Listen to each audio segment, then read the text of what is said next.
Okay. Hello there. Hello there. How does that sound? This sounds very weird. Hold on. Okay, the audio is working great. Just checking a few things before I do finally switch to bam. There it is. Hello. So, yes, welcome to Wonderdraft over here. Shh, you didn't see anything. Regardless, it's been quite some time. It's been a little too long since I've streamed. Hello, welcome to the stream. But yeah, I decided why not come back and make a few maps. This is the near end of October, and in the cartography community, this is called the Maptober, and it's a challenge in the Incarnate subreddit to make 30 maps for 30 days of October with different themes and limitations and stuff and whatnot. But I could not do that because that was a lot of work and commitment. I could not commit to that. So I was still working on making maps on the sidelines, the maps that I sell on Fiverr and Patreon. But regardless, other than that, I haven't created anything for my own personal use. Let's just call it that. And right now, I'm trying to make a almost like what's the C? That's not agency. I didn't mean agency as the agency, but like Aegean Sea or whatever you want to call it. No, I'm talking about Adriatic Sea. I think it's called Adriatic Sea, the sea between Italy and Croatia, I believe. So that is what I'm trying to make. Just a little bit of it over here. Now I already have I have this one world that I'm working on, where I've made a lot of the maps from it, basically. And I have world maps. I have just a second.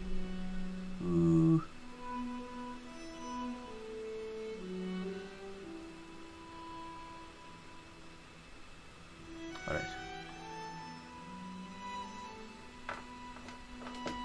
Sorry, I was just checking out the stream if the stream is working. Hello, Swordforce, welcome to the stream.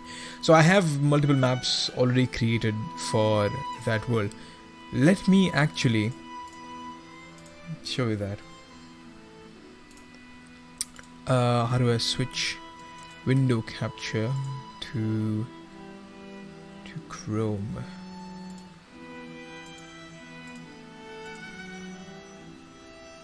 There it is.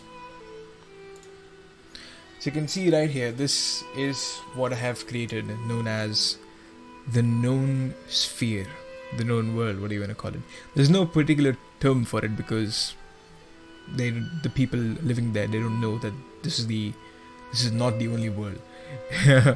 Regardless, whatever. So this is the whole planet, not the whole actually. This is what is known to humanity, or at least living beings. There's stuff beyond in the east, and there's also stuff beyond towards the west as well. But this is what I've created so far, and this is an amalgamation of everything that I've worked on for the past 2 years, like all the worlds that I've worked on for the past 2 years. And I'll tell you how it all started. This all started with two small little islands called Oduith and Isera, and I'll give you the first example. So if I go way down in Incarnate Library, you'll see this is the first map that I ever created. And this is, I used random generator to generate the landmass. And then with my very terrible skills of map making at that time, this was the free version that I used to make this map, by the way. I didn't pay for it. But this is what I made, and I really liked it. And I had this potential of expanding this world with this neighboring island called Oduith, and I never expanded upon it for a very long time, until this one particular day when I bought the pro version, and I made this map for Oduith. And you may see that it is similar to what you can see over here. You see a little bit of a Pac-Man mouth shape. So I recreated that for this particular map called for Odoeth. And recently I kind of remastered these maps to fit the style that I like, which is a parchment paper, ink paper style. And this is Isera recreated in that. And then you have Odoeth. And I also recreated Odoeth for that matter. And yeah, so this is the whole recreated maps, Odoeth and Isera. There's a very rich history that I have come up with for the civilizations that grew there, the people that invaded from overseas, and that was actually the whole plotline. This was made for let me just reduce the volume slightly. The whole idea of Isera and Odoeth was to create a campaign hook for my players who are going to play a one shot. And then yeah, regardless, then that's Odoeth and Isera. Then what followed is the continent of Bledath over here. This was originally called Vafed, that's why you can see over here. There's this map called Vafed political. This is the political map of Bledath, the continent in the west.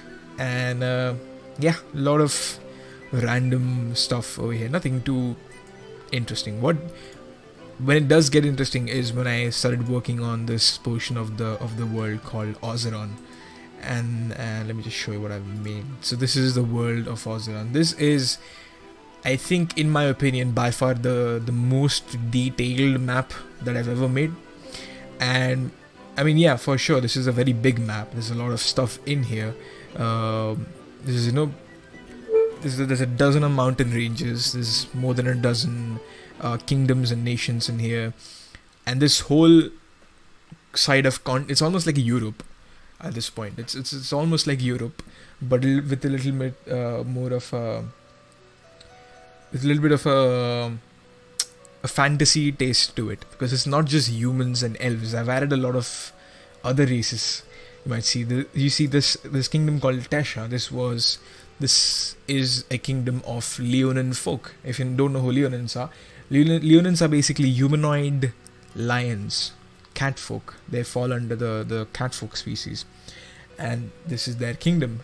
Turks, you see over here, is the kingdom of Goliaths. Gezethra is the kingdom of orcs. You see Zialond over here in top left. This is the kingdom of infernals, or also known as tieflings.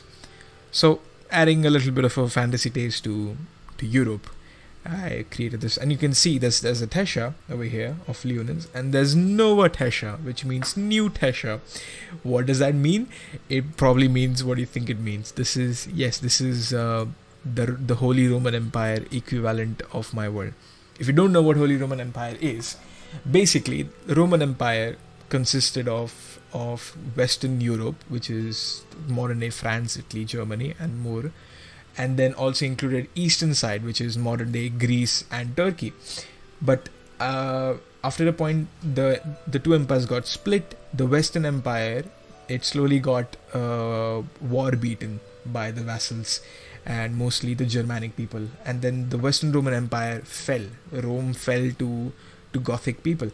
And the only Roman Empire that existed at the time was the Eastern Roman Empire, which after the West being gone, they just declared themselves to be the next Roman Empire.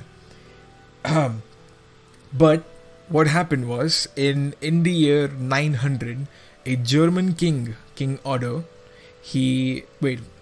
let's go back 100 years. 800 AD, Charlemagne, the emperor of Francia, which consists of modern day France and Germany, like there's the whole Western European shebang. He was the emperor of Francia. He conquered Italy from the Lombards, and he went to Rome to be crowned as the emperor of Romans, and that's how the Holy Roman Empire started. So this is something similar that I've created in my world. Basically, the Leonins from Tesha, they ruled the whole continent. They ruled the whole continent of Ozeron, and they were eventually kicked out from their own lands by the humans. And then the humans took over the capital, which is the Tesha, the city of Tesha. They took over the capital and declared themselves as the successor to the empire, and that's why they've called themselves Nova Tesha.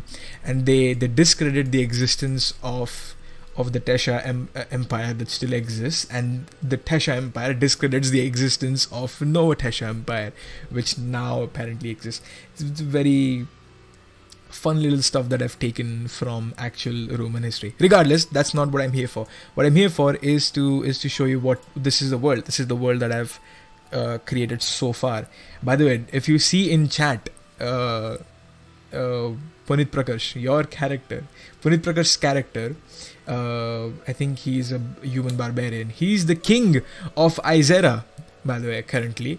After this one shot that we played, he became the king of Isera, defeating a undead dragon at the end of that one shot. But yeah, so I wanted to expand a little bit eastward, not a lot, just a little bit towards this side. So this looks a lot more like the Adriatic Sea for at least the Croatian side. And I'll give you an example. And I should not show you all of this, but I have made a similar map for Croatia and Bosnia and Herzegovina. I might be pronouncing that wrong, but this is what I've created. This is the Adriatic Sea, and this is the northeast coast of Adriatic Sea, which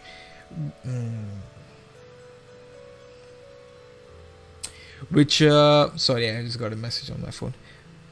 This is the coastline, and this is what I've created for a certain someone who wanted the city of Dubrovnik mapped out.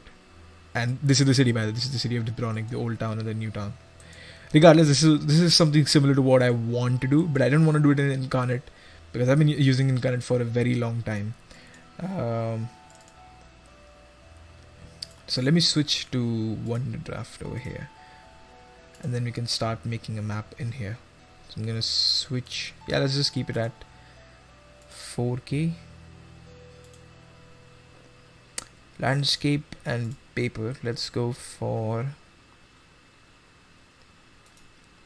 Avoro 5.0. I have no clue what that is, but let's do that. Killed my pops also? Yeah, he did. He killed his own father to become the king of Isera. Interestingly enough. Yeah, I don't know if I like this. Let's generate land and see how the land looks like. Yeah, I'm not a big fan of the style. Let's just hold on. Let's change the texture to rough seas. Rough seas ground 2, rough seas ground 1. Nah. Let's go for vintage, feudal, equi-rectangular, black and white, imagination, vintage, worn. I think this is the best that I can get right now. So let's generate a land, uniform land. So we need, this is quite literally what we need. We need to add a little bit to this, by the way. I need to drop the water level. Something like this. Right, yeah, so something like this. Better cartography software. Wait, what is better for map making? Wonderdraft. So, to get started, I believe Incarnate is a good choice, because you don't have to invest the whole $30 to get started with the map making, basically. And you get a lot more stamps to begin with. Wonderdraft, the basic Wonderdraft has very few stamps. You have to externally download stamp packs from someone else and watch a tutorial on how to import those. Incarnate has inbuilt thousands of stamps that they're ready to use directly. You don't have to work extra to get them, which is what I like a lot. So let me erase a few of this stuff here. Let's erase this. And in fact, it is this island as well. I don't need that. So let's just downpour over here, right? Just get it a little rough. Also, can I just increase the roughness? I cannot do that now, can I? That is fine. We'll do it. We'll just hand do it basically.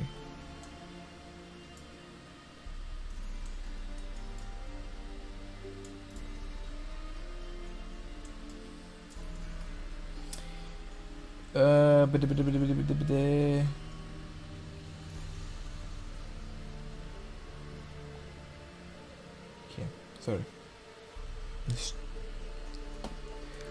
So yeah, Incarnate I believe is the better software for beginners, and then maybe. And by the way, if you do not have a good computer like mine, I would recommend going for Wonderdraft because it's a pain in the ass when I'm working on Incarnate. It wasn't so back then when my computer was a little fast, but it has become so in the past few years since my computer has slowed down a lot.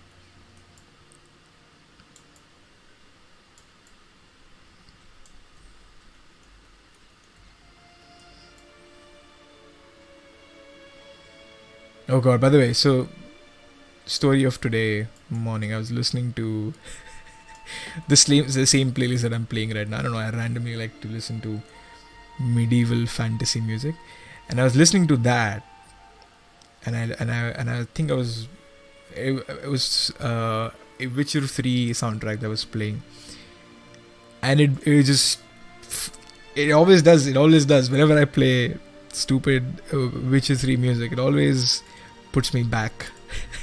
It's a relapse. It's almost like a relapse that is happening, and I hate it. I hate it. Every time I listen to the Witcher 3 soundtrack, I just want to go back and just play the game immediately. Like this, just God, can we not? Can I have some willpower that'll allow me to resist the urge to play Witcher 3? It's a great game. I cannot deny that. But come on, really?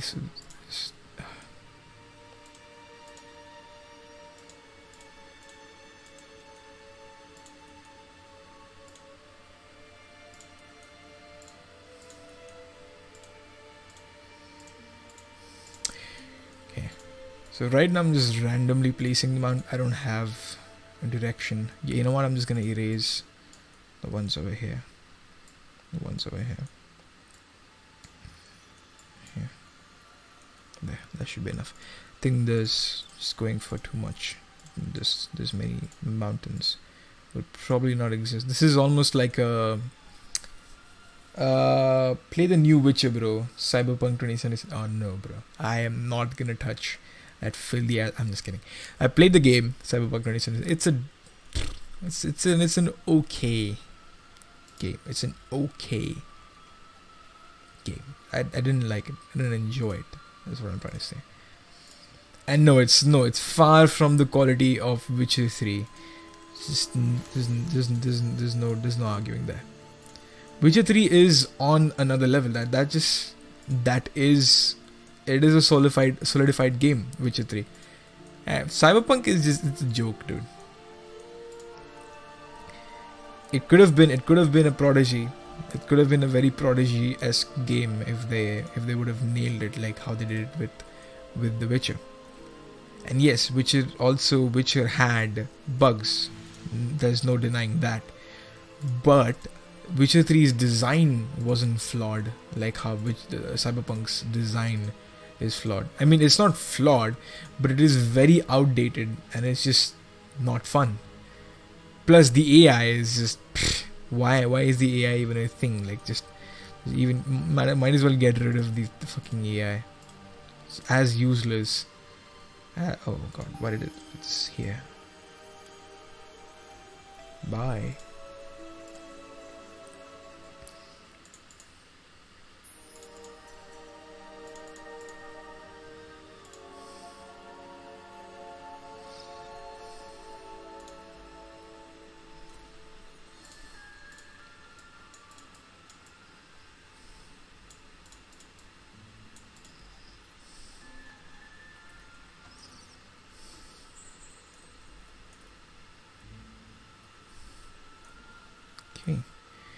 It's two hills.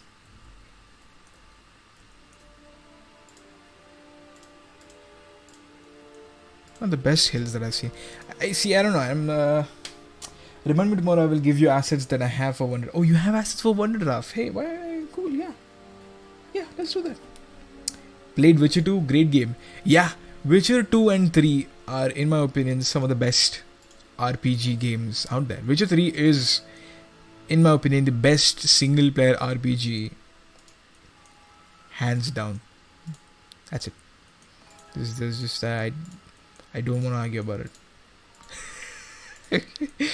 There's not a single better game. Yeah, there might be other better open world games. Like I believe, I'm a personal believer that Red Dead Redemption 2 is a better single player open world game because its open world is far more immersive than any open world in video gaming history, industry, everywhere, anywhere.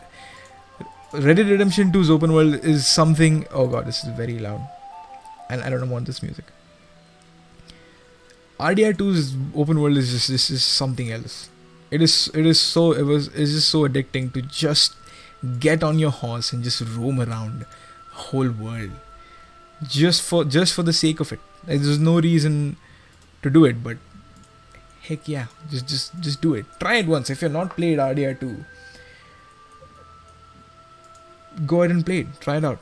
See if you can get your hands on the game, and when you do, be very patient about it. The game is very slow paced compared to any other Rockstar game that you know. It's very slow paced compared to all the Red Dead Redemption. It's the Grand Theft Auto series. It is slower than the first Red Dead Redemption, but regardless, that slow pace, it pays off in terms of the quality of the whole world. Red Dead 2 GOAT, hands down, yeah. Again, it's the different categories that it fits in. Like this single player open world action adventure game, Red Dead Redemption 2, I already go for it. I just pick it. Open world game, RDR 2. Best adventure fantasy RPG, Witcher 3. That's it. Two of the goats of the modern gaming era. Played it 2 times. Oh boy. 2 times is amateur numbers. I've played it 5. I've completed the game 5 times. And I tried to do 100% on my last attempt. Like I went around 80%ish for all the 4 times, and then for the 5th time I played it, I think I went up to 95%. I was very close to unlocking everything, but then I didn't get enough time to play after that. And the online sucks, dude. The online is a joke. I don't know what they were thinking of with the online. Like it was such a wasted potential. The online could have been so much more fun than what they ended up making. It's just sad, dude. The online is just sad. It's a tragedy. Best fantasy RPG, Divinity. How do I not know about Divinity? Well, what is Divinity? Divinity Second Son? Wait, no, that's a different game. No, I'm confusing something else for something else. I'm sorry. Or is it that? I'm not sure. Wait. Hold on, I need to Google it.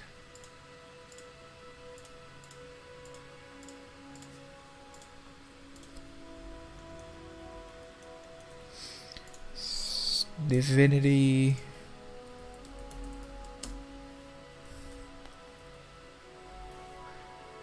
Oh, you mean Divinity Original Sin 2? Oh, is it the best RPG? I mean, come on, really? Oh no. Oh yeah. I know what you mean. It's a Diablo-esque game. Got it.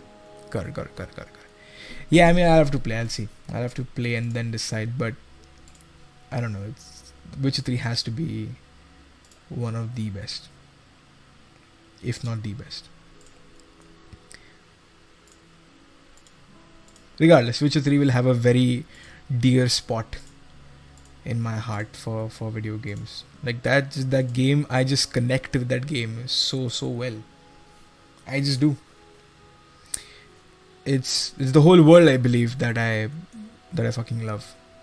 I've read the books around like I've read the whole series once, and I've read Blood of Elves twice. I've read the short story books twice. I've read the Season of Storms, the last spin-off, not spin-off exactly, but a prequel novel-ish short story. That again, even that was beautiful. I've read that through that twice. It's an incredible book series. And to live all that in a video game, that's peak fantasy for me. Has to be. Okay, let's go for rivers.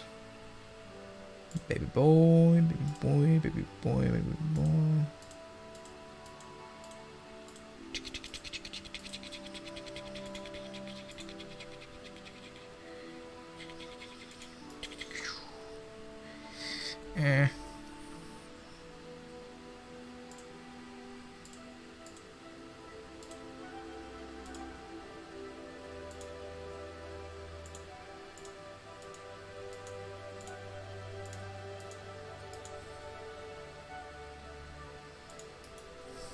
There it is. That looks like a nice river. No, it's a CRPG. I don't know.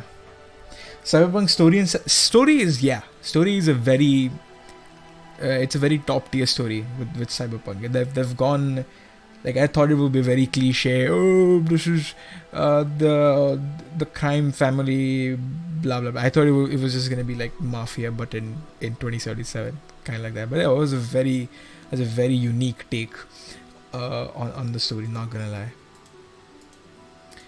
I think setting, I'm not sure about the setting though. I'll have to see. Again, it's a very controversial topic when it comes to what exactly is Cyberpunk 2077. It is something, dude. I have no clue, man. They ended up making something just completely else, like.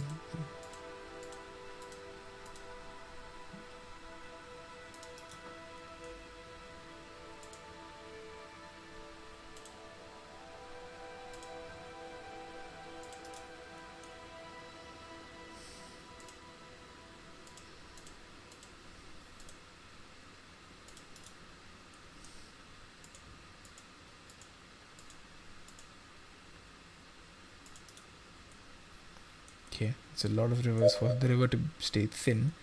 Thanks for saving Wonderdraft. I was gonna just about to do that, but thank you nonetheless.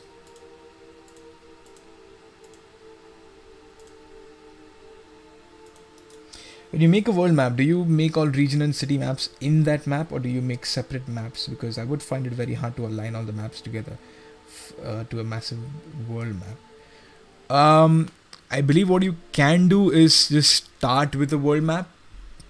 That is sort of what I did. Not really. I did the exact opposite thing. So let me show you a good. Assassin's Creed is the best RPG. No, it's not. No, it's not. It is a good RPG. Okay, it's not the best. Skyrim. Outdated game, man. Outdated. No, Skyrim is good. I'm not gonna lie. I've played a little bit of it, and it's really good, but not the best. Not the best. Not at all the best. How do I switch to Chrome?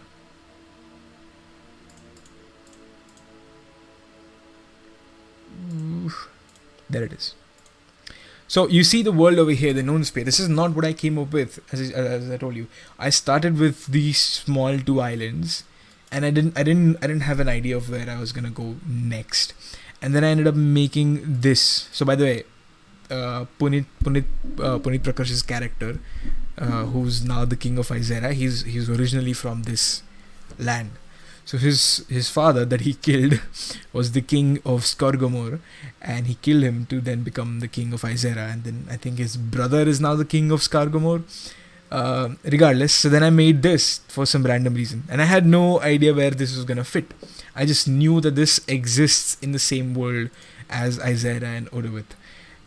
Then came this bastard. This was, I think, something completely else, and then I kind of jam packed it together with the rest of the world.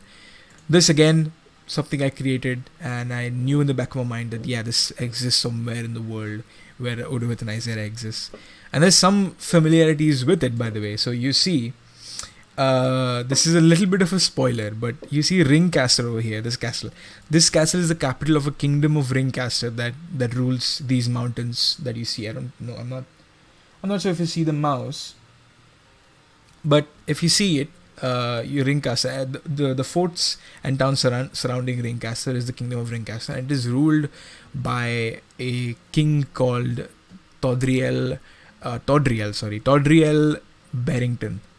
And this name might be familiar to you, Punit bhai. This name might be familiar because yes, they come from an elven family of the same name, Barrington. No, this is don't worry. This is not a spoiler for your campaign. This is not a spoiler for your campaign.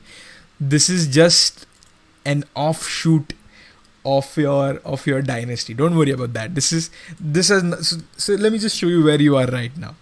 So your campaign, what was happening, is happening in Odayth over here, where you see the mouse, and the rest of your dynasty is down here in Azuria. So yeah, so don't worry, this is not a spoiler. But yes, I had that in my mind when I was like, oh damn, yeah, I think I can do something like, making an offshoot of the elves. I even made it somewhere, I don't know where I did, but I made a whole dotted line situation where I described how the migration happened. Is this map for a fantasy book series? Not at all. It might be eventually, but this is just a fantasy world that I, kept feeding into. Whatever I created, I was like, how can I fit this into my world? And this is something crazy that I've did. Okay, let me just show you real quick. Okay, now in Witcher 3 you can go and read books, right? You can just go into a library or a store, or even in some random houses, and you can just take books, and those books give you like a one page of what the book might be about. I did something like that for, where is it? I think this is it. Yeah, so I did something like that for just a random. So like if I eventually make a campaign back in Odovith or Isera or anywhere else in the world, and the players happen to go into a library or anywhere else where there are books, and they're like, hey, what books are available here? I can just simply show them the books that I have created. And this is just a small part of what there eventually might be. I like almost every week I write something down about a story or a short story idea that I eventually convert into a snippet of a book. So you see something over here, Scots to World Conquest Volume 1. It's like a non-fictional book inside the world, written by some writer in the world, and it talks about Prince Trostan's conquest of Isera, of how it happened. And you see right here, it's very detailed. I'm not going to go over it. It's a little bit of a spoiler. I'm still working on it. But that's not the only book. I've written other books for some areas in Ozeron. I'm currently writing a small story about the conquest of Isioria by the Empire of Ozeron. Before the Empire fell apart and split into that you see over here. This is just fun stuff that I do. But yes, that's how I did it. I started with small things, and I ended up fitting things together. Like you see the Skargamore map that I made separately. I just fit that. You can see here. You see there's something below this Skargamore map that we do not know about, and there's something north of Ozeron that we do not know about. And I was like, what if we just just sandwich it together? And that's what I did over here. So on north of Ozeron is Skargamore. That's how I usually do things. But it is fine if you want to start directly with a big ass world map and then get into each continent or get into each kingdom and draw maps for it. It doesn't have to match the style. Like you can see Azeoria, the style of the map is completely different to the style of the map of let's say Ozeron. And that is totally fine. There's nothing to, there's not a problem at all. In Ozeron, you see over here, in Tesha, there's a small region called Epiradia. And I've made a map for that. I made a map for Epiradia, the small region. I just made a random ass map for that. And I've created stories for this as well. How this castle came to be, how it was then abandoned, why the town is also named after the castle, what is this Whithall tower doing here, what is Abyss Tower, what kind of monster is that, what is this random as whirlpool. I've created stories for that. This Brigantum, this town of Brigantum, where there are two families. I believe I have made. So this is the town of Brigantum. Ignore the name. The names keep changing. This is the town map that I made for Brigantum, and there's these two families, Busks and Krogs, that rule. I've also written a book for that, about how these two families they feuded with each other for a very long time until they ended up both the families ended up marrying into each other and ruling together this small town. This is a very small scale, and then you talk about the whole empire, and it depends on scales where you want to start. You can start very small, go big, or start big and go small. But it is very important for you to enjoy it. If you're not gonna enjoy the process of making something for yourself or for your world, then I would say don't do it. Because that's what happened with Bledath. Okay, this content over here, it was just so plain and boring. There's just nothing happening over here. There's no fantasy elements here. This was very, very much of a political fantasy setting. This is like Westeros that I've created. There's no interesting elements here. It's the people that make the story interesting, and not the fantasy elements that make the story interesting. Like Lord of the Rings, there's different races. There's elves. There's a fucking evil sorcerer, wizard. There's a tower of wizard. There's free folk. There's like so many things going on in Middle Earth. But Westeros, it's just above the wall. There's the White Walkers and free folk. I don't know what they're called. I forgot what they're called. And south of the wall is just humans fighting with each other. Oh, sorry, I forgot to read the chat. Write a story, I'd read it. I've written a lot of stories. They're not, as I said, they are snippets of what may be. It's like I'm giving you small tidbits of information, and then you have to fill in the blanks later. That's what I'm actually going for. You said that there were many different races other than the traditional humans, elves, orcs. Which do you have? In Ozeron, there's the Leonin in the Tesha. There's Tieflings in Xyalond, and I believe Shaileon, Nilfilon, and Silhadore. These are elven kingdoms, but they have something called a council of the high elves, where it's basically 6 elf wizards that that sit in this tower, the Tower of Skypeaker, and they basically call the shots of what political shit to do. Also, these towers, there's 4 important towers in this world. Skypeaker. There's another one called Weeprest in the Tiefling Kingdom. There's another one called Red Bane in the Dwarven Kingdom. This is Dwarven Kingdom by the Thaldarum. And another one over here called Reverence. These 4 towers, they house the 4 eternal dragons. And there's this whole thing called these dragons. So there are no normal dragons like how there are in Game of Thrones. Like dragons are not mounts or pets. In my world, I've created dragons as divine entities, basically. Something like Dragon Ball Z, let's say. They have these dragons as, some of the most ancient beings. Way before even the gods existed, dragons were one of the first creations. And that is something that I've kept here. And there are these 4 eternal dragons that live in Ozeron, and they sleep for 1500 to 2000 years. And these towers are like the slumbering room, kind of, basically their sleeping zone. And they sleep there for 2000 years, and then they wake. And there's this whole festival called Dragon Wake, which happens every 1500 to 2000 years. And it's a whole shebang. I've not gotten deep into it. But then there's the Goliaths in the east. And I think the Drathia, these people uh, are Genasi, I believe. Yeah, I think they're not sure which Genasi, but they're Genasi. But yeah, there are more races that exist, like bird folk. There like Kenku as the race that I recently discovered. I've added that to the world. Like there are races exist, a lot of other fantasy races that exist. There's just a few particular ones that are in, they have a particular domain that they rule.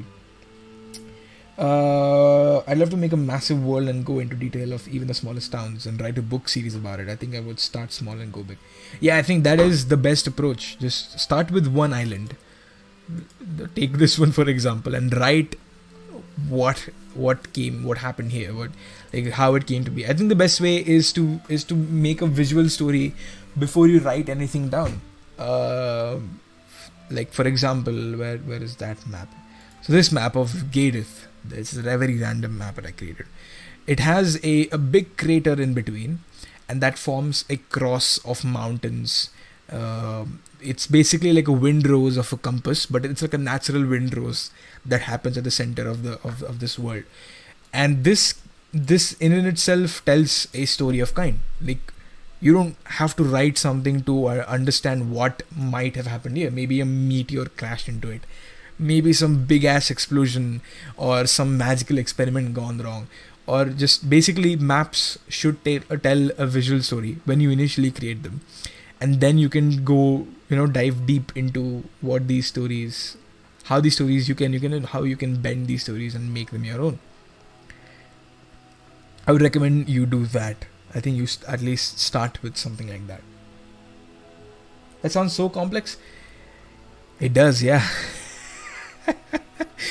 that is the fun in world building. Like you create stuff that is so complex that like when you create it, it's not a big feat for you, but when you tell it to someone else, it blows their mind. They're like, oh my god, what is going on? Like even look at the whole history of Middle Earth. There are different ages, there are different gods, there's a whole war of gods. The whole book Silmarillion goes way too deep into the history of the Middle Earth and what happened in the second age and what is now happening in the third age. And there's so much world building that Tolkien did for Middle Earth that it is unbelievable. He created his own language for that, and that is something. It just baffles me when writers or even just creators go into so much detail. Like it's not necessary for him to create an Elvish language. It could just they could all just speak English, but no, he did that. He created a little bit of a language for orcs. And even George R. R. Martin with his creation of the Dothraki language or even the Valyrian language, it's just it's great. It is insane. World building is always gonna baffle me no matter what. Hands down. Even the world of Witcher. Even the world of Witcher is so detailed. It is just incredibly detailed. I think I have a map of it over here somewhere. Yikes! Did I just? Interesting. What happened to the continent map that I? Okay.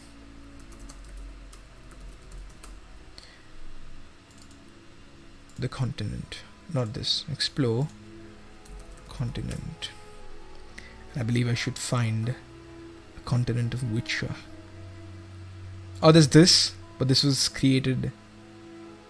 Oh, this is the personal alteration. Oh, this map is gone. Oh no. Is this not the same person that created the map? But some person in Witcher universe. I made this for my own personal use for playing Witcher, but I figured that I should publish it to others. I believe there's a second map somewhere else called the continent. But doesn't it take a long time to come up with the ideas of the different places and stories? Wait, hold on. Let me just how to make someone play D&D. You don't, man. You just you find a big enough group that you will eventually that want to play D&D, that then you'll eventually end up playing D&D with someone, at least someone. And that's what I did. I literally had to go out and find people to play D&D. Like I found like 50 people, and then 5 of them were like, "Hey, let's play this campaign. Let's play this one shot. Why not?" So that is one way of doing it. Doesn't it take a long time to come up with ideas of the different places and stories? Yeah, it does. It takes a lot of time, and after a point you run out of juices. You run out of creative juices to come up with something unique or something. And again, you can always borrow from other stuff. That's the whole point of fantasy stuff. Like the whole Middle Earth idea, it came from Norse mythology. It not the entire thing, but at least the basis of it came from Norse mythology. It came from Gaelic mythology. It came from Polish folklore and fantasy. Like the whole Witcher world came from Polish folklore and fantasy. All the monsters that exist in the Witcher world are actual monsters described in Polish folklore and fairy tales and children's stories and all that. So you can obviously borrow from other worlds, as long as you add your own taste to it, or as long as you add your own mix to it, you should be fine. That's what I usually do. I take a lot from other worlds, make it my own, and that's what I did with the dragons. I think I took it from the campaign of Strixhaven. I'm gonna go sleep. All right, man. See you. Good night. Yeah, I took from a lot of worlds, man. I just go into explore tab of Incarnate, and I just look at the other maps, and I'm like, I want that in my world. I would just open this map, and I would just see something interesting. Let's see what is interesting over here. Nothing visually. Oh, this is this is the Barovia map. Never mind that. We don't talk about Curse of Strahd. That's a cursed map right there. This looks very dense, by the way. But yeah, that's how it is. You start small and you keep building and you borrow from your folklore. Do you mind me asking where you're from? So you can always and I'll know what. Can you tell me more about your like native folklore and stuff? But that's what I do, because a lot of stories that I have heard from my grandparents and great grandparents, I kind of inculcate that into my worlds. That is something that you can practice. That's a very good practice to have. Just take local folklore, rename stuff, just kind of tweak things according to your own liking, and just drop it into your world. That's something that usually works. Alright, I'm just gonna finish off the reverse. Germany, you're from Germany. Oh damn, nice. So yeah, you already have a lot of stuff, a lot of folklore, German folklore, Germanic folklore, Norse folklore, even a little bit of Slavic folklore in the very eastern side. So yeah, you have a lot of sources, by the way. You can easily borrow stuff from Norse mythology, from Germanic mythology, and just add your own stuff. I'm not that familiar with German folklore, by the way. I know that German folklore is the basis of Norse mythology. It's like a divided sect of Norse people that were Germans, like Germanic, and they went for the north and became Norse. But they have the same gods. The Germanic people, the Germanic tribes, even they worshipped Odin and Thor. Yeah, sure, under a different name, like Woden or something, I believe. That's how the Saxons people worshipped, I believe. They worshipped Woden. And I think the whole... I'm not sure about the story, but I think it was something along the lines of Woden like uniting the Germanic people of like the Germanic faith against the Romans, the Gallics, the Romano-Gallics, the Romano-Britannic people. And that's how the migration of Saxons and Angles of Germanic tribes happened to... I'm sorry, you probably know more about this than I do, so yeah. Didn't mean to lecture you on this. So, but yeah. Go ahead and just look up German folklore and just add that to your world. Not directly. because then it becomes very blatant and people tend to notice it. But other than that, just change a few things and you should be fine. I believe this area is a little barren, so I'm just gonna remove land from here. I'm just gonna separate this part. I don't know much about that, but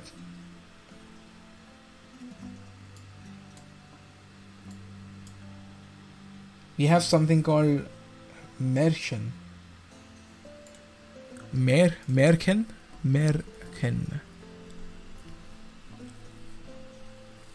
Oh, it's a literary genre. It's like a fairy tale genre. Children's stories. Yeah. Märchen. Is it called Märchen? Märchen? Grimm's. Really? Is this what we're talking about over here? Hold on. Jakob Grimm's. Is he the? I might be wrong. Yeah, German author. You see right here, I don't know if you can see it. Hold on, let me just switch to the camera. Grimm fairy tales. This is Jakob Grimm and Wilhelm Grimm's whole collection. It's a whole shebang of Germanic fairy tales that I have over here.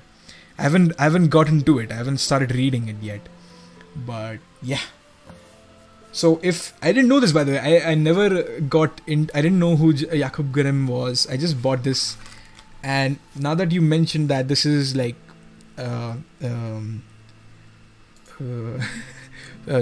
Germanic fairy tales, then yeah, damn, this is gonna make a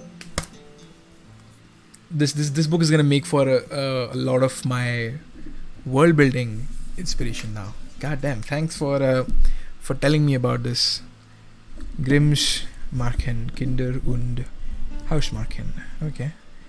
Der Frostkönig oder der I can't read. It's been too long since I learned German, so I can read it, but I don't understand what's going on. Fairy tale. Okay. Grimm's Märchen. Damn. All right. They're brothers. They made them. Right, with the so it's like children's stories with the protagonist and always some bad person or creature. Right, so it's the basis of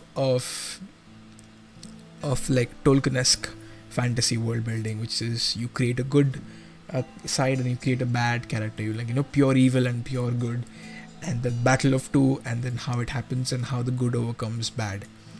I love that. It's a very basic of fantasy worlds. Good versus evil.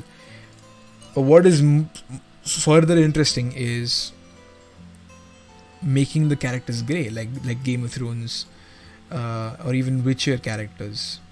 If you have read the books, I mean, you should actually. They're very incredible books. I believe if you wanna do world building, just start reading books, man. I think you've read it, right? I think you mentioned that you read it. Not sure, but yeah. You could read Witcher. Witcher is a very good place to start understanding how to build worlds that are, morally grey. That's the best spot to sit in. Like you love this character and they end up doing something really bad, but you also understand that they had a particularly good reason to do so. But then you also don't support them, but you want to root for. It's like a very messy situation. But yeah. They basically went around Germany gathering fairy tales from many people and wrote them down to make the stories. That is incredible, actually. God damn, you know what? I should do that. Not me, as in personally, but there should be someone in India collecting the fairy tales, like folklore, Indian folklore, and making a whole a compilation of it. Let's say.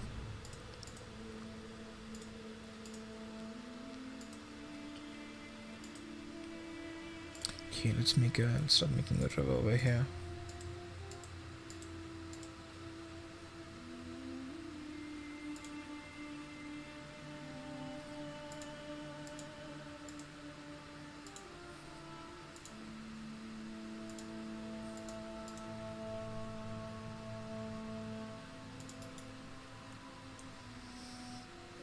I think the meander distance is a little too much. I think 0.4 should do it.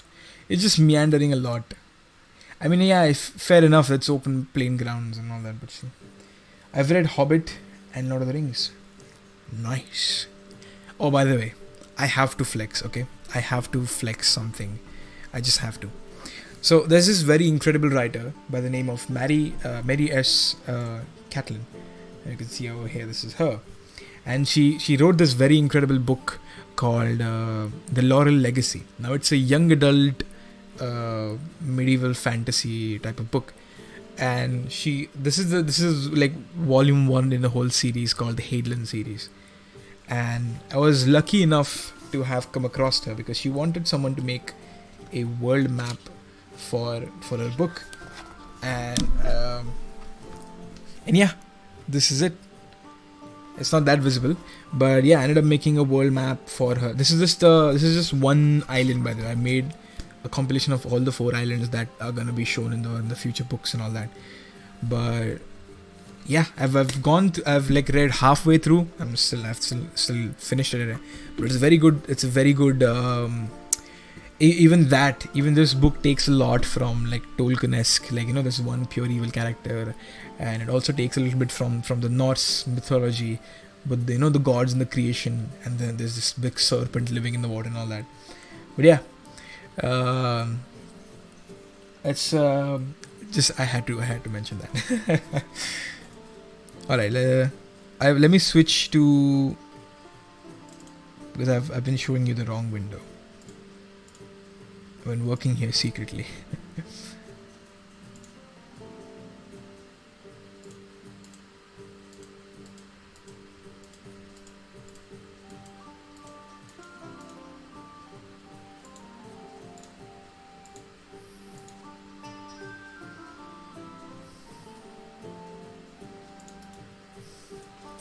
This very good book series on Spotify about dark elves. Oh, is there? What was the name?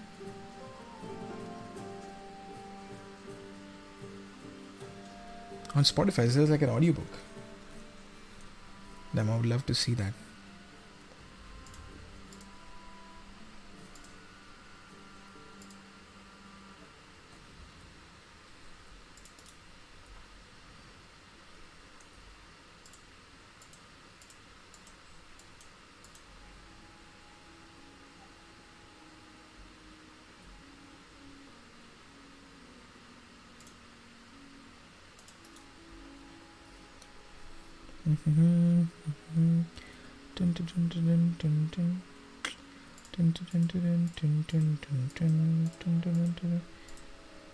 I've not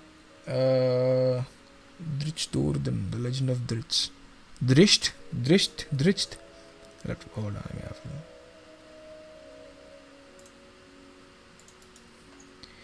on, let me just Google that. That's a very complicated name. Drisht Do Urdan is a fictional character appearing in the Forgotten. Oh, it's in the Forgotten Realms campaign setting. Oh, interesting. The Legend of Drizzt. The Legend of Drizzt is a series of fantasy novels. Oh, it's from Robert Salvatore. God damn. This man. I know. So it was this, and yeah, he has a lot of he did audiobook. It is in English, not German. Oh no, that's fine. I know. But this takes place in the Forgotten Realm setting, which covers like 90% of Dungeons and Dragons world's campaigns, and like, you know, the published campaigns that take place. Interesting. That is a very nice thing to do, by the way. Like, you know, having other people write for your world. That is incredible. Like, even when Brandon Sanderson, he worked on the last 3 books of Time of Wheel, right? I'm saying that right. The Wheel of Time. Sorry, The Wheel of Time. It's a book series, and the last 3 books are written by Brandon Sanderson. I have a Brandon Sanderson book over here, Elantris. I haven't got to it yet. I'm finishing off, by the way. Sorry, I'm finishing off the Lord of the Rings, and then I'm gonna jump into Elantris. But yeah, Brandon Sanderson, incredible world builder, incredible writer. He's like one of the most technical world builders. Like he likes a lot of magic systems to create custom homebrew magic systems for his own world. And it's just incredible that he does it and all that. I think that would be a very interesting map because it's all underground. You mean the map for the Legend of Drizzt Do'Urden? How do you say that? Drizzt Do'Urden. It's Do'Urden. Drizzt Do'Urden. Never mind, I've been saying it wrong the entire time. He's a male drow ranger. Interesting. Okay. Yeah. Man, fantasy worlds and my love for fantasy world is just not gonna end. By the way, are you a fan of Critical Role? If you're not, what are you even doing? I'm just kidding. But if you're not, if you don't know about Critical Role, if you've not gotten into it, I think this is the right time to get into Critical Role. This is the whole scene is changing because of Critical Role. Have revolutionized, kind of. They can revolutionize D&D, sort of.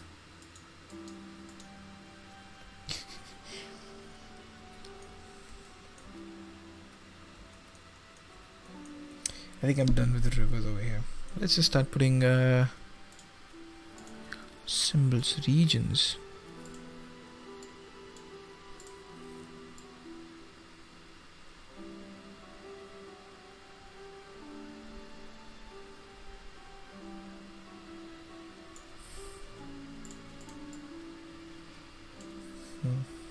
Okay. I never used this tool before. You do not know Critical Role? Oh, I'm sorry. To assume, but Critical Role is an online. It's like a live play D&D show. They have it on Spotify as well, but it's better to watch it on YouTube. It's basically a whole campaign in the world of Exandria, this world that this DM called Matthew Mercer has created, and they have been playing that since 2014, I believe. So they finished campaign 1 in like 2017, and then they started campaign 2. So it's almost like a whole fantasy series, but it's very big because it's like hundreds of episodes, and each episode is like 4 hours long. So they made like 110 or 120-ish episodes for campaign 1, and then same for campaign 2, which ended like last year, 2021. And then campaign 3 started of last year of October, and this has been 1 year since campaign 3 has started. And it is very, very fun. It's professional voice actors and actors playing Dungeons and Dragons, so you know how into the character they're gonna get with the role playing stuff, and it's just very fun to watch. So even if you don't get to play Dungeons and Dragons, it's just very fun to watch Critical Role. And yeah, give it a try. Maybe start watching campaign 3. Maybe you can just skip campaign 1 and 2 if you want to, but you can start with whatever. It's up to you. But it's a very large, it's a massively funded, budgeted show that they have going on. They play for 4 hours each week, every Thursday at night, US time, which is I guess like midnight for Europe, and probably like Friday morning for me in India. But every Thursday they play. I think they recently started taking breaks. Like they only play 3 weeks in a month. They leave the last week out, but still that is still a lot of content to watch, and it's free to watch. I mean, if you want to watch it live, it's still free to watch, and if you want to watch it later on, they post it the next week on Tuesday onto their YouTube channel. So check it out. You can watch maybe one of their one shots, or just start directly with the campaign. It's totally up to you.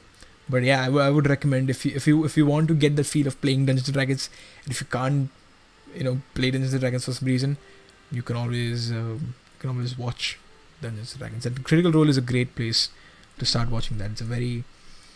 And I guess it's a very beginners friendly zone, because even the players, even they have been playing for so long, but even they play and explain what they do, and the whole aspect of it is incredible to watch. Regardless, I think now that I'm done with the rivers, let's place some trees. That is not the tree I wanted. Something like that. Let's put hills first. I don't have enough hills over here. I will have a look at that. Yeah, for sure. And if you're looking for players to play, by the way, you can always go into Reddit, a subreddit called LFG. It's just short form of looking for group, and you can always look for people who are running D&D game online, like on Discord or stuff, and they're looking for players to join, and you can always jump into a game like that. That's how my first large campaign was. Like, I found random people on the internet to play with, and we played for like 2 months or something, and then we stopped playing because of time restraints. A lot of people could not commit to playing every week and all that. But yeah, it's just fun, man. Playing D&D is one of the most fun things you can do. In terms of role playing and creating your own character. The combat is fun. Talking to NPCs, talking to other players. It also depends on what kind of people you're playing with. If you're playing with veteran people who have played D&D before, you're probably gonna have more fun than with new players. But that's not always the case. I've played campaigns with a lot of new players, and even they are very enthusiastic about playing the game. So even they, kind of shine when they play D&D.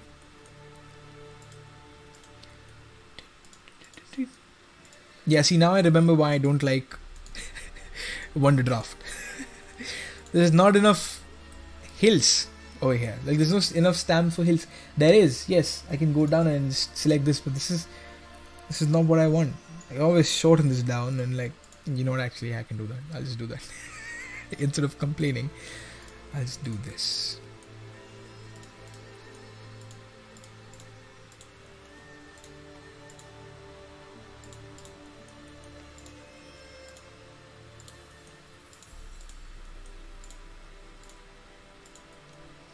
Also, Matthew Mercer, the DM for the Critical Role show, he's very good. He's probably my favorite dungeon master to ever grace upon Dungeons and Dragons. He's just an incredible, not just in terms of like acting and voice acting and getting into the character, even world building. If you check out the world of Exandria, that is such a detailed world that he has created. For each campaign, he ends up creating such an incredible continent and a setting for his players to play in. We also have a board game shop in our town where one can play D&D. Don't really have the time. Yeah, that's just one thing though. Where Dungeons and Dragons, it takes up so much amount of time, and it's a thing that you have to cherish with time. You can't rush through to play D&D. If you really want to enjoy D&D, you can't just be like, oh, let's just play 1 hour for 1 month. Yeah, I mean, yeah, in the beginning you might have fun with it, but after a while you'll just be like, I'm not really enjoying this. It's taking too much effort for something that is not even fun.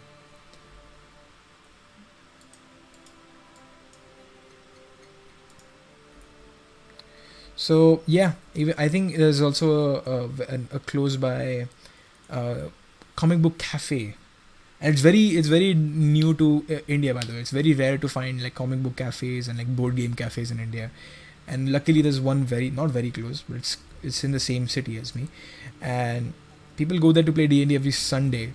But then it's a whole commitment that you have to travel there, go there and play D&D. I would rather just play it at home or just somewhere close by.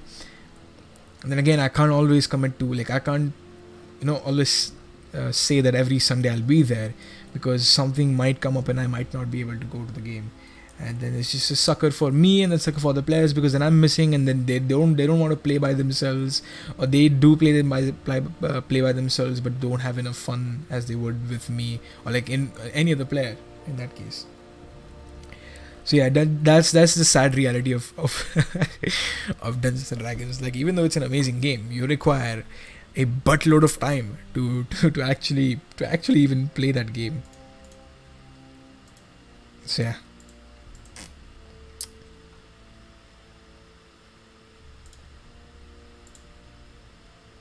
What are these randomized trees that oh my god. I don't know what these stamps even are. Like, this is my first time actually. Oh, this is the grass. Just reduce it. This kind of. Maybe density, reduce it to 0.5. But even then, nah. Just stick with these trees over here.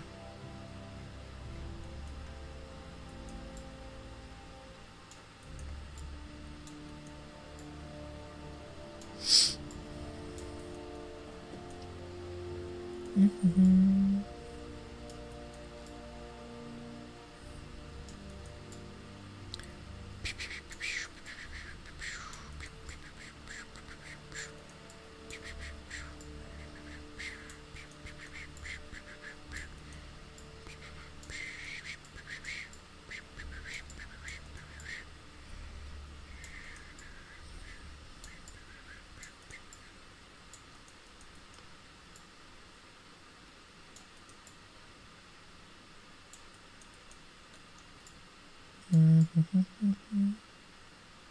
Can you what's this map for? Oh, nothing really. I'm just just randomly making a map. But no, it depends. If it's gonna end up looking good, then I'll probably use it, add it to my world. You know, as I said, there's a whole eastern side where there's nothing that I've thought about yet. I'll just make this that. This is the eastern part that is not that fleshed out and developed, sort of. Let me add some wood over here.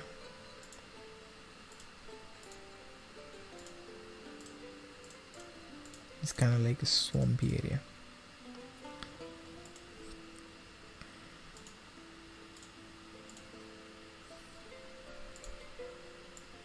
I could have added colored trees, really. Regardless. So yeah, it depends. That's how I like doing it. Basically, just make a random ass map and see if you like it. If you like it, then see how you can fit it into your world. If it fits, all well and good. Make tweaks, by the way. Don't just leave it at that. If you feel like, oh, if I remove this one island, that it can perfectly fit in this part of the world and whatnot, then yeah, go ahead and do that. Love the calm music in the background, brother. Thanks. I always, whenever I work, be it on this map or on any map that I make for, you know, my clients on Fiverr, this is usually what's playing in my background. Just fantasy, medieval-ish music from like video games, or like movies and stuff.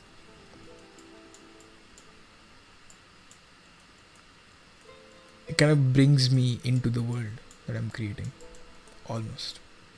It's a very odd thing to say, but it kind of immerses me in this whole act of making a map for the world. Okay, nah, I'm not a big fan of this. This is decent, but I'm not a big fan of this. I'm just gonna keep it as it is. I'm not gonna touch it. There's not a lot of things over here that I like, or even can change, to be honest. Yeah, that's the problem with the Wonderdraft. There's not a lot of stuff that you can add to the map. And when it comes to Incarnate, let me show you, by the way. Let me just save this, and then I'll show you what I mean.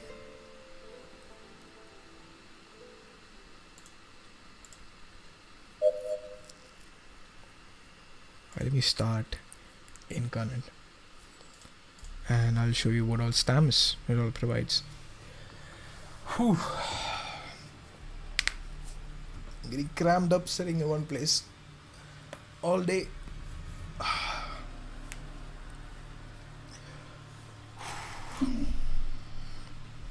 Oh, also, very weird question. Are you Christian by any chance? And if you are you like Catholic or are you Protestant?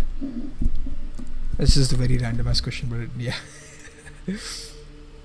I believe a lot of Germans are Protestants, so I'm not sure if I should ask that question, but I believe there are a few people that still are Catholic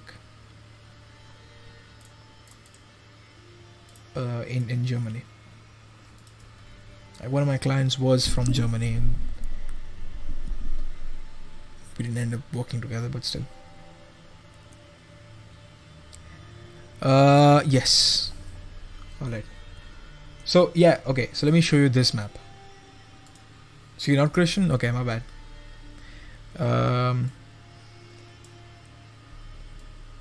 So, this right over here. This is a fantasy world map that I created for a client in Incarnate. And you can already see the level of fucking detail that there is in this map.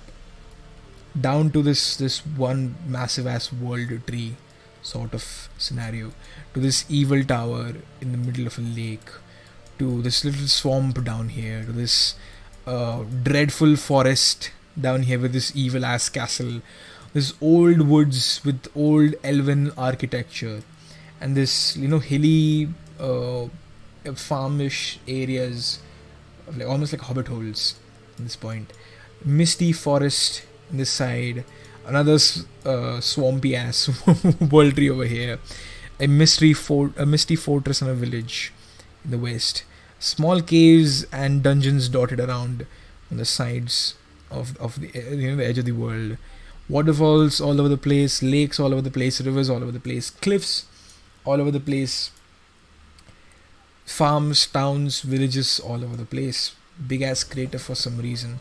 It tells a story, right? And then I believe there's something interesting over here. Yeah, a sort of like a university building on an island surrounded by water, and then cliffy region, and then capital city. What is this called? Lighthouse type thing over here, and yeah, randomized crater again, snowy crater. And oh yes, Native American temple surrounded by orcish settlements. This one map tells so much about the world than the Wonderdraft map does. It just does. I don't believe in a religion, but I do like the idea of Buddhism. So yeah, for you I have over here the Buddha himself. I've read through it a little bit. That's my problem with books. I have to go sequentially. I cannot just skip Lord of the Rings and just jump into this other book. I have to. I eventually get to that book. But I know a lot about Buddhism. A little bit about Buddhism. Not a lot. Not gonna lie. But yeah, it's a very interesting book I have. I'll probably get into it soon. I believe. Hopefully soon enough. But yeah. Again, you see the difference that I'm talking about in Incarnate and Wonderdraft, and why Incarnate, in my opinion, is the better tool to start with, because you get spoiled basically. And once you get spoiled by the amount of detail that you can get into these maps, or the style is different, or even like I showed you, this map is this is so much detail. There's a lot of stuff here that I cannot add in Wonderdraft, or at least I'll have to externally download other stuff to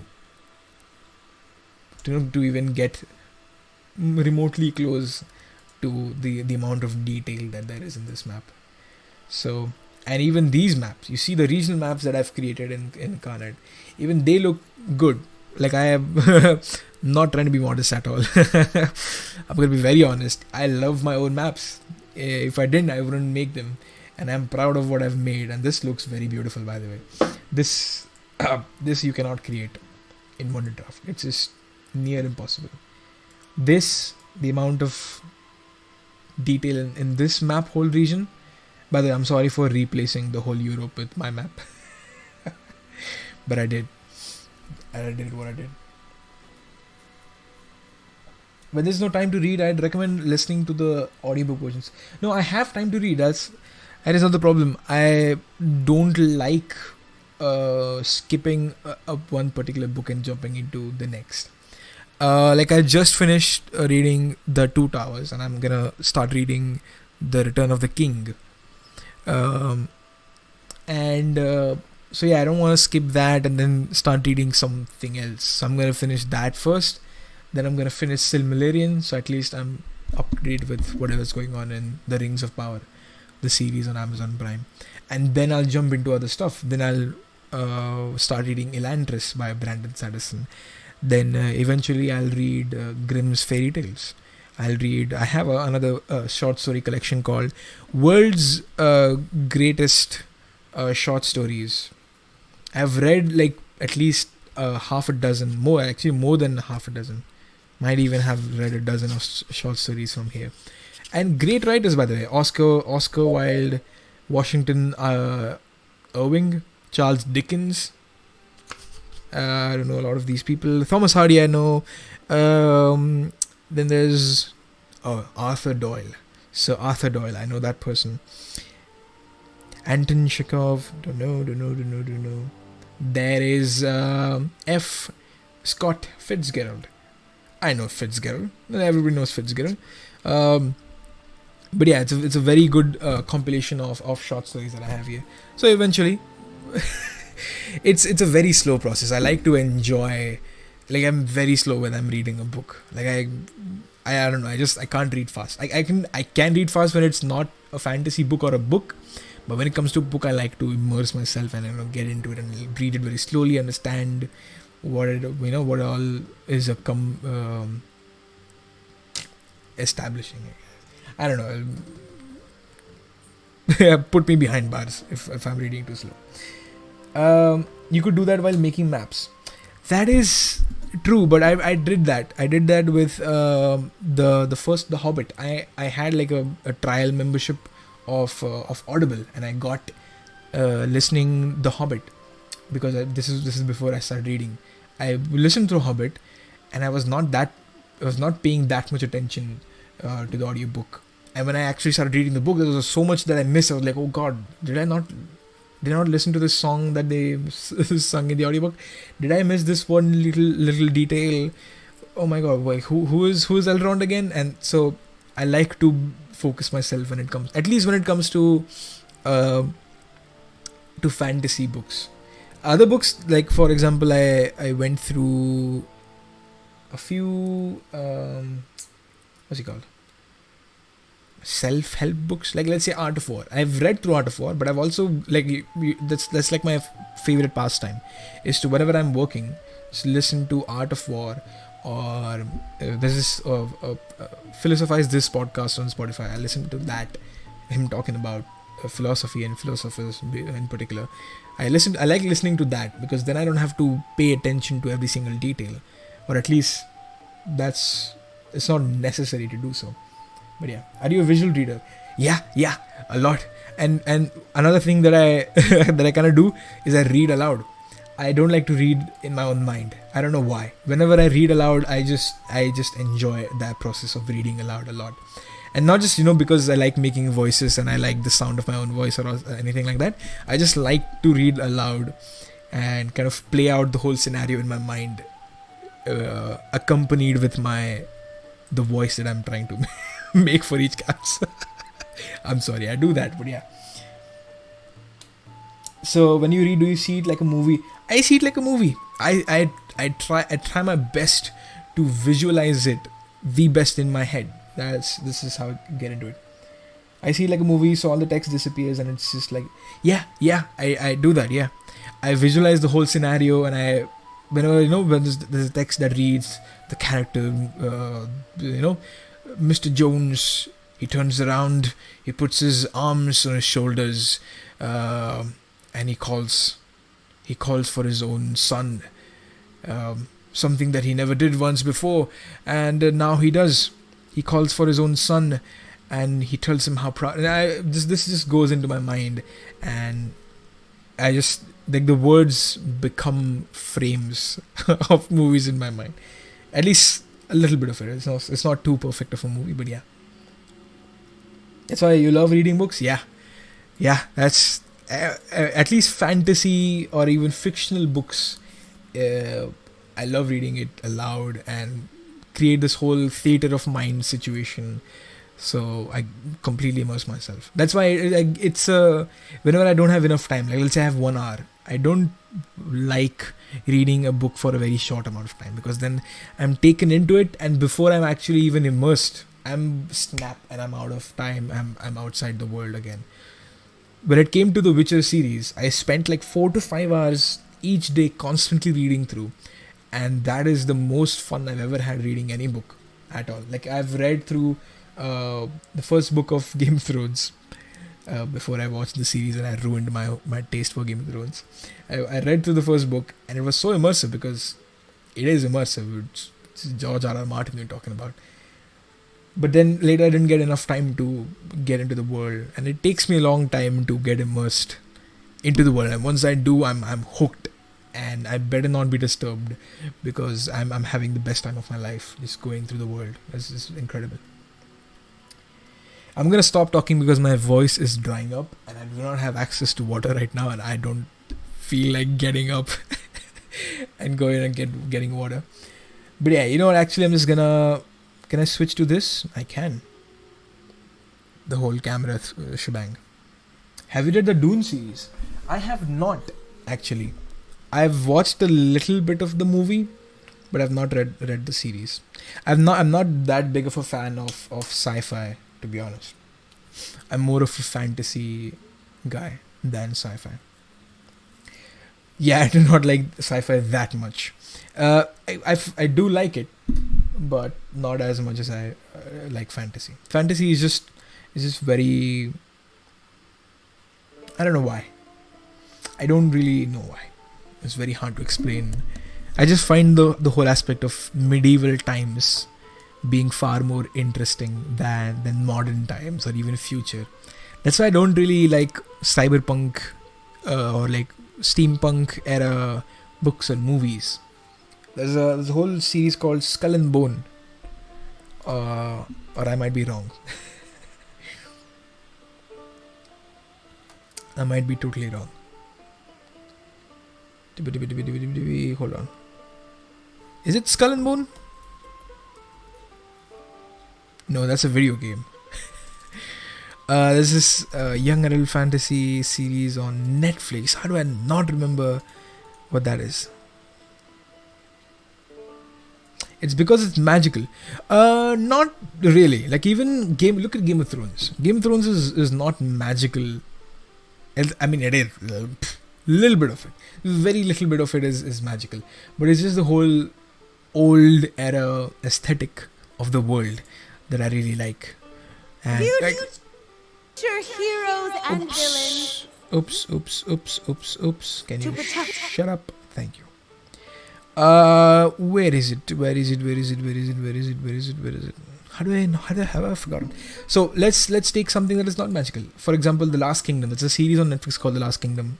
If you don't know about it, it's basically the whole Viking. You might know about this TV series called Vikings.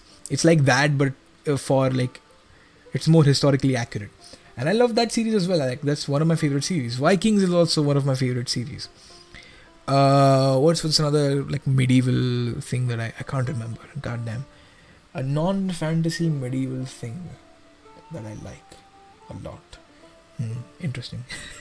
I think there's just the two of them. The Last Kingdom, Viking. There might be more. I'm not remembering. I'm just not remembering right now.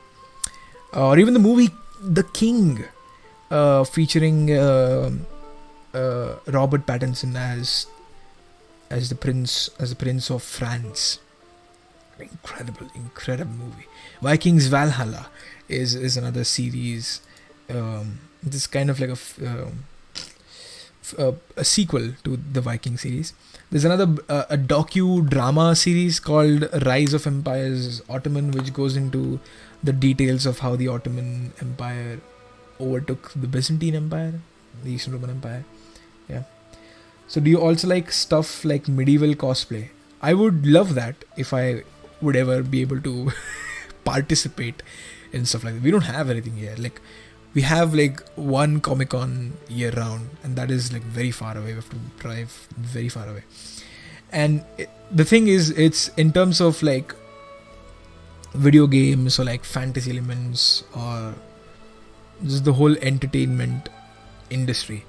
Um, India was at least for the most part disconnected from the West, from Europe and the States, and only recently have we been exposed to this shit, to to fantasy books, to like, let's say movies and video games even. So it, stuff is developing. It's still developing, and I would like to believe that eventually it will develop into something like Japan. Like Japan was not that into Western culture for a long time until after World War II, and then they were like, oh, whoosh, let's take everything that they have and make it our own. And they have now their own video gaming culture. They have their own anime culture, and I believe something like that may eventually happen in India, and I'm hoping for it, and I'm looking forward to it. But yeah, this is like the era of entertainment industry, growth of entertainment industry in India. So yeah, I'm completely excited. Let me just move my camera here, so it's in the center. I would love to attend like a medieval cosplay convention or something, or even Comic Con for that matter. I would love to attend Comic Con if I do get the chance. You should come to Germany for a week and go to some medieval markets. You guys have medieval markets over there? What? So is this like a whole cosplay situation where people pretend to be like merchants from medieval times and stuff? If that's the case, I'm all for it.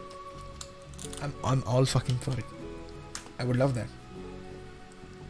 I believe I watched a video of this whole Viking fest in Poland, I believe. I'm not like I might be wrong. This is a whole festival where all people, Viking enthusiasts, they all gather and cosplay as Vikings, and they live like medieval Vikings. That is very interesting to me. I would love to be a part of that. Not just like Viking culture, but even like our own culture. I wish we had like cosplay for our own like Indian cultures and folklores and all that. So yeah. Also like medieval settlements. Oh boy, you're scratching an itch that has been begging to be itched for so long.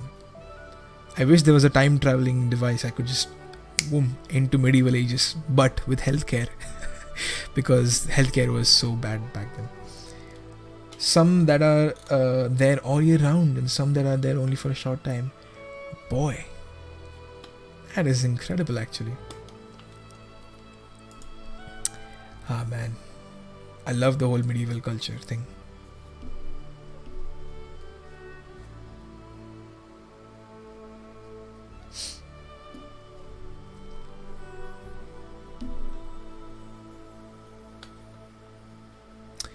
How do I not remember the show's name that I was gonna get into eventually? That's not matter.